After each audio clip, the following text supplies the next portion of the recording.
Hello friends, welcome to our channel One Cup Commerce, and today we are here to discuss one of the new topic of journal entries, that is bad debts.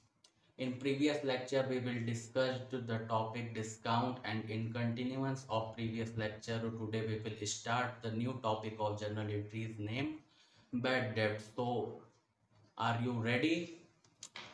Okay, let's go on the topic bad debts. Bad debts, नाम से ही समझ में आ रहा है क्या? Bad, bad मतलब गंदा, और डेब्ट्स मतलब कर्ज, यानी कि ऋण। ठीक है, यानी गंदा कर्ज, ऐसा गंदा कर्ज जो किसी को दो और वापस मिलने की क्या, वापस मिलने का वो मत रखो कि वापस तुमको मिलेगा। ठीक है, तो ऐसा कर्ज जो तुम किसी को दे रहे हो और वापस मिलने का उसका क्या अनुमान मत रखो कि तुमको वो वापस भी करेगा या वापस भी मिलेगा, तो उसको क्या मान लिया जाता है? बैड डेब्ट्स, मतलब दो भूल जाओ। ठीक, चलिए आइए देखिए, ये कौन है? मिस्टर ए है, हीरो है, ये चश्मा लगा है। ठीक, मिस्टर ए है, और ये कौन है?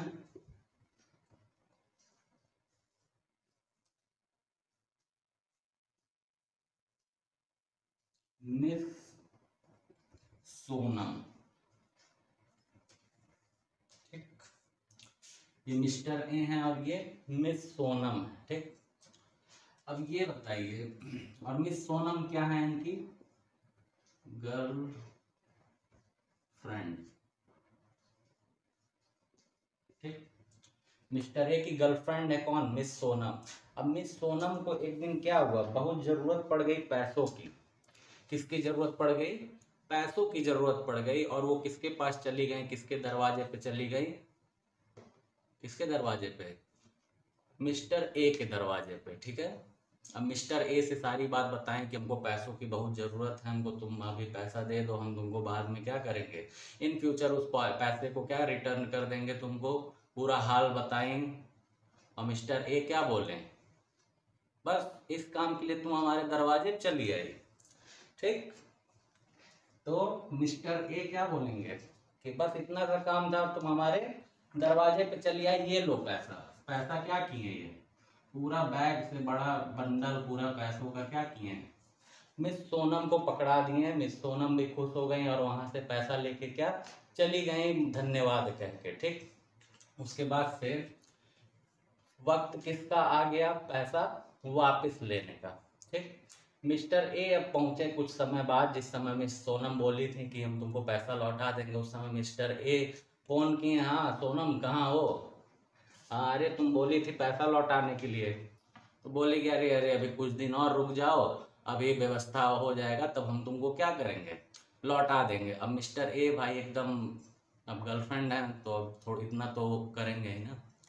तो मिस्टर ए बोले कि चलो ठीक है, तुमको हम और थोड़ा समय दे दे रहे हैं। तो थोड़ा समय और इंतजार किए, उसके बाद भी फोन किए, तब भी मिस सोनम क्या, अभी भी इंतजाम नहीं हो पाया पैसों का। अब मिस्टर ए इसी तरह दो तीन बार होने के बाद मिस्टर ए के दिमाग में क्या खटकने लगी बात कि पैसा मिलेगा भी इन फ्यूचर कि नहीं मिलेगा।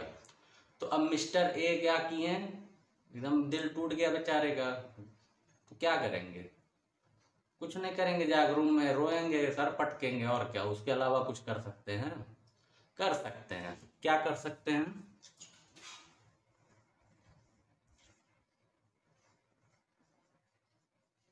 कोर्ट का दरवाजा खुला है, जहाँ कोई साथी नहीं वहां हमारा कौन साथी? कोर्ट साथी। कोर्ट में जाएंगे, मिस्टर ए क्या बोलेंगे, मिस सोनम को हम पैसा दिए थे, मिस सोनम हमारी गर्लफ्रेंड थी, हम उनके कहने पे उनको पैसा दे दिए, उसके बाद से अब वो हमको 10 बार दौड़ा रही हैं कि पैसे का इंतजाम नहीं हो पा रहा, नहीं हो पा रहा, नहीं हो पा रहा। तो कोर्ट कुछ प्रूफ व्रूफ भी होगा, चलिए वो सब बात की बात है, हम एज ए एग्जाम्पल आपको बता रहे हैं होता क्या है। कोर्ट क्या आदेश करेगी कि मिस सोनम के किससे रिकवर करो तुम? स्टेट से, मतलब उनकी प्रॉपर्टी को बेच के तुम रिकवर करो पैसा। ये नहीं, वो कोर्ट किसी ऑथराइज्ड पर्सन को बोलेगी कि तुम उसकी प्रॉपर्टी को क्या करो, वैल्यूएशन करके और उसको सेल करके उससे जो भी पैसा आएगा किसको दो, तुम मिस्टर ए को दो। ठीक, तो होता क्या है कि अब मिस ए की मिस सोनम की प्रॉपर्टी है तब तो ठीक है, मतलब बेच के जो भी पैसा होगा ये ए को मिलेगा। अब मिस ए की कोई प्रॉपर्टी नहीं है तो क्या ये अब जान लेके नहीं निकलवाओगे इसका? अब मिस्टर ए चक्कू घोप के नहीं ना पैसा आ जाएगा तुरंत, नहीं ना। तो इस तरह से नहीं निकलवा सकते, मतलब एक भी रुपया हम रिकवर नहीं कर सकते हैं। लेकिन प्रॉपर्टी है तो प्रॉपर्टी बेचवा के कोर्ट क्या करेगी, जितना भी पैसा निकल रहा है प्रॉपर्टी से उसको क्या करेगी, मिस्टर ए को दे देगी। ठीक है, तो कुछ पैसा रिकवर भी हो जाता है, कुछ पैसा बैड डेट्स भी हो जाता है। ठीक, हो सकता है कि सारा पैसा रिकवर हो जाए, हो सकता है क्या कि 1 रुपया भी रिकवर ना हो। तो जब 1 रुपया भी रिकवर नहीं होगा तो क्या होगा, मिस्टर ए अब रूम में बैठ के 10 रुपए के नोट पे सोनम बेवफा है, सोनम बेवफा है, सोनम बेवफा है, सोनम बेवफा है, पूरा हर नोट जो नोट मिलेगा उस पर लेके सबको क्या अपना मन को तसल्ली देने लग जाएंगे। ठीक है, क्योंकि एक भी रुपया उनसे नहीं रिकवर हो पाया, भरोसा टूट गया। ठीक, तो कोर्ट का दरवाजा, मान लीजिए एक छोटा सा क्वेश्चन ही बना लेते हैं, कोर्ट का दरवाजा जब खटखटाए मिस्टर ए तो कोर्ट आदेश दी किसी ऑथराइज पर्सन को कि जाके तुम सोनम का क्या करो, स्टेट को सेल करो, प्रॉपर्टी को सेल करो, जो भी पैसा रिकवर हो रहा है किसको दो, तुम मिस्टर ए को दो। ठीक, मिस्टर ए कितना रुपया दिए थे, 10 लाख रुपया दिए थे। ठीक, अब प्रॉपर्टी बेच के कितना मिला, 5 लाख रुपया बस। सोनम की प्रॉपर्टी पूरा घर बार वो देखे होंगे ना पिक्चर उच्चर में, पूरा हाथ का घड़ी घर सब बिक जाता है, एकदम रोड पे आ जाते हैं, बस शरीर पे क्या बचता है, कपड़ा। तो वही हाल हुआ, सब बिक गया। सब बिको के कितना आ रहा है, 5 लाख रुपए। दिए कितना थे, 10 लाख। तो यानी कि अब चक्कू मारने निकलवाओगे 5 लाख रुपए सोनम से, नहीं। तो 5 लाख रुपया बर्बाद, मतलब कि बैड डेट्स। अब 5 लाख रुपया रिकवर हो गया, यानी कि 5 लाख 10% और 10% का 5 लाख कितना हुआ, 10 लाख का 5 लाख 50%, यानी 50% रिकवर हो गया, बाकी का 50% क्या हो गया, बैड डेट्स हो गया। किसका, मिस्टर ए का। यानी कि 5 लाख रुपया के लिए क्या करेंगे, अब वो रोएंगे। ठीक, ये क्वेश्चन कैसा बनता है, होप सो आपको समझ में आया हो कि मतलब अगर देखिए कोई भी कंडीशन हो, किसी भी कंडीशन में क्या होता है कि अगर आप किसी को पैसा दिए हैं या किसी को मतलब सामान बेचे हैं, आपको पैसा मिलने वाला है। अब ये बताइए, दाऊद अब्राहिम आ गए आपके वहाँ, ठीक है, दाऊद अब्राहिम आ गए आपसे दुकान से सामान खरीदने। अब दुकान से सामान खरीदे और वैसे ही अब बिना पैसा दिए जा रहे, तो अब जाएंगे पैसा मांगेंगे उनसे, नहीं पैसा मांग लेंगे। पता चला दुकान के अंदर ही डाल के शटर बंद हो जाएगा बाहर से, है तो ऐसा नहीं ना कर सकते हैं। तो ऐसे मतलब बिजनेस अगर कोई करता है तो इतना हम लोग क्या दिमाग में रख के चलते हैं कि इतना हमारा लॉस क्या होना है, जाना ही जाना है। ठीक है, तो उसका अभी अलग वो बैड डेट्स प्रोविजन भी बनाते हैं, वो सब अलग की बात है, वो बताएंगे आगे। लेकिन आज हम किस टॉपिक पे चर्चा कर रहे हैं, बैड डेट्स पे। ठीक है, तो ऐसी चीजें, ऐसे कंडीशंस जिसमें आपका पैसा क्या फंस गया, मतलब आपको ऐसा लग रहा है कि अब इन फ्यूचर आप रिकवर नहीं कर सकते हैं उस पैसे को, तो उस पैसे को क्या मान लिया जाता है, बैड डेप्ट्स मान लिया जाता है। ठीक है, ये एक छोटा सा एग्जांपल था उसका, लेकिन और भी अदर भी कई कंडीशन हो सकती हैं, जैसे कि आप सामान बेचें, सामान का पैसा आपको लग रहा है कि नहीं मिलने वाला है तो बैड डेप्ट्स मान लीजिए। या फिर किसी को पैसा दिए हैं, आपको लग रहा है किसी दोस्त को दे दिए हैं, और दोस्त ऐसा है आपका कि पता ही है भाई दोस्ती, हाँ, तो दोस्त को दिए तो अब दोस्त से मिल गया तो बहुत बढ़िया, नहीं मिला तो बैड डेप्ट। ठीक, तो ऐसे कई कंडीशन होते हैं। आइए क्वेश्चन देखिए, मिस्टर ए वफा कर रहे थे, फिर सोनम क्या कर दी, बेवफाई कर दी। हाँ, नोट वोट पे आ रहा था ना बीच में, प्रचार उचार, अरे न्यूज जो आ रहा था कि नोटों पे मिल रहा है क्या, सोनम बेवफा, तो यही कंडीशन हुआ होगा। विश्वास मत करना, मजाक कर रहे हैं। ठीक, चलो देखो, miss Sonam old ₹10 lakh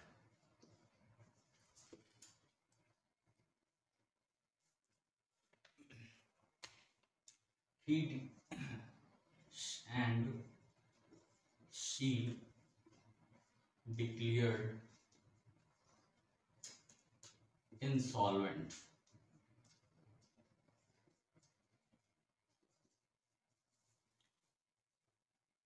And 50 paise in a rupee was recovered from her estate.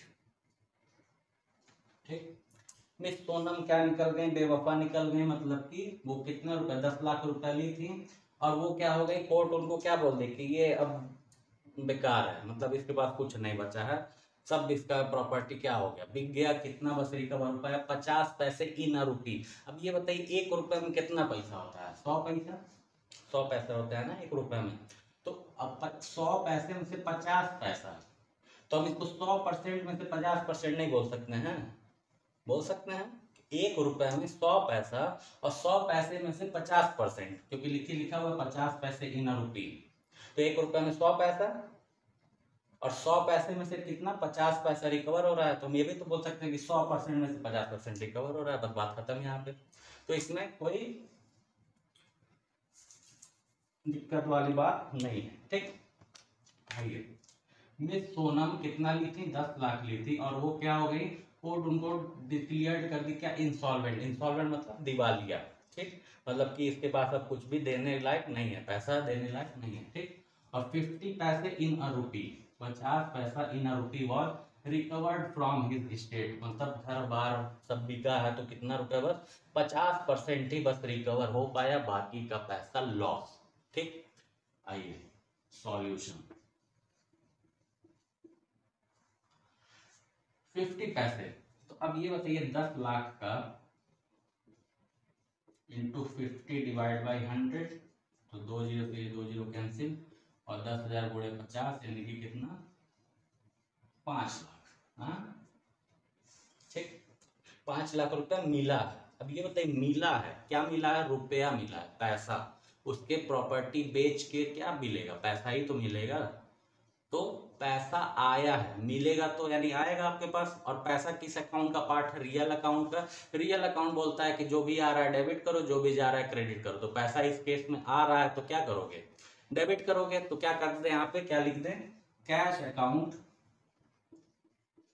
Debit, कितना रुपया आया, चलिए हो गया, अमाउंट भरते हैं। उसके बाद पैसा तो आया, साथ में नुकसान भी तो आया, 5 लाख रुपया ही ना मिला, बाकी का 5 लाख रुपया क्या घाटा, बेवफाई कर दी वो, तो बेवफाई कर दी 5 लाख रुपए का, तो उसको भी तो रिकॉर्ड में मेंशन करना पड़ेगा ना, क्योंकि वो 5 लाख रुपए आप दिए थे और इन फ्यूचर मिलने वाला था, लेकिन अब नहीं मिलेगा। तो नहीं मिलेगा तो उसको क्या बैड डेट्स मानेंगे ना आप, उसको क्या नाम बताएं जो नहीं मिलेगा पैसा, बैड डेट्स, मतलब कि गंदा कर्ज। ठीक है, मतलब वो वैसा इतना गंदा कर्ज है कि मिलेगा ही नहीं उनको। तो जब नहीं मिलेगा तो मेरे लिए क्या हो गया, वो नुकसान हो गया, लॉस हो गया ना आपका। और लॉस किस अकाउंट का पार्ट था, नॉमिनल अकाउंट का। नॉमिनल अकाउंट का रूल क्या था, all expenses and losses are debit and all income and gains are credit.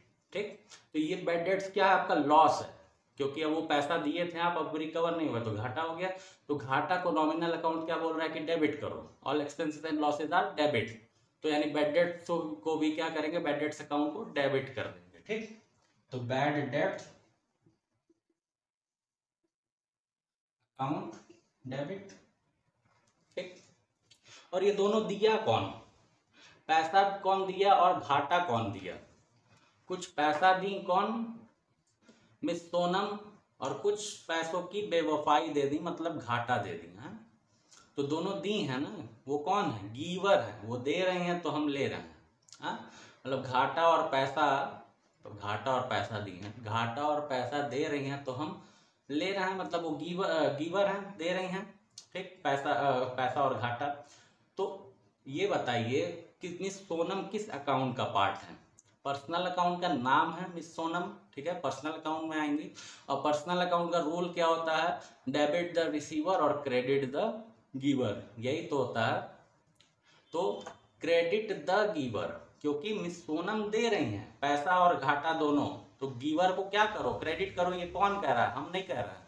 हम कौन होते हैं कहने वाले, ये कौन कह रहा है, ये रूल कह रहा है, अकाउंट का रूल कह रहा है ये, ठीक है। गोल्डन रूल ऑफ अकाउंटिंग में ये बोला जा रहा है पर्सनल अकाउंट में कि अगर जो दे रहा है जो चीज, उसको क्या करो, क्रेडिट करो अपने जर्नल एंट्रीज में। तो सोनम को क्या कर दो, क्रेडिट कर दो, ठीक। तो टू मिस सोनम अकाउंट। अब पैसा कितना दी, 5 लाख, घाटा कितना दी, 5 लाख, और ली कितना थी हमसे, 10 लाख। आया समझ में कैसे करना है जर्नल एंट्री प्लॉट हम लोग को। ये रियल अकाउंट का था, फिर एसेट्स है मेरा, करंट एसेट्स, करंट एसेट्स भी रियल अकाउंट का पार्ट होता है। रियल अकाउंट बोलता है जो भी आ रहा है डेबिट करो, जो भी जा रहा है क्रेडिट करो, तो इसको डेबिट कर दिए क्योंकि आ रहा है पैसा। घाटा है, घाटा नॉमिनल अकाउंट बोलता है कि all expenses and losses are debit, debit कर दिए। और ये पर्सनल अकाउंट है, मिस सोनम ली थी पैसा लेकिन दे नहीं, मतलब कुछ पैसा भी दी और घाटा भी दी हमको, तो दे रही है ना, गिवर है। और पर्सनल अकाउंट का रूल क्या बोलता था कि क्रेडिट द गिवर, तो इसीलिए सोनम को क्या कर दिए, क्रेडिट कर दिए 10 लाख रुपए से। आया समझ में। चलिए, तो होप सो आपको बैड डेब्ट्स टॉपिक समझ में आया होगा, बैड डेब्ट्स मतलब क्या होता है समझ में आया होगा। अगले वीडियो में, अगले लेक्चर में क्या करेंगे हम लोग, इसी जर्नल एंट्रीज का कुछ आगे बढ़ेंगे, कुछ नया टॉपिक स्टार्ट करेंगे। तब तक के लिए धन्यवाद, बाय बाय।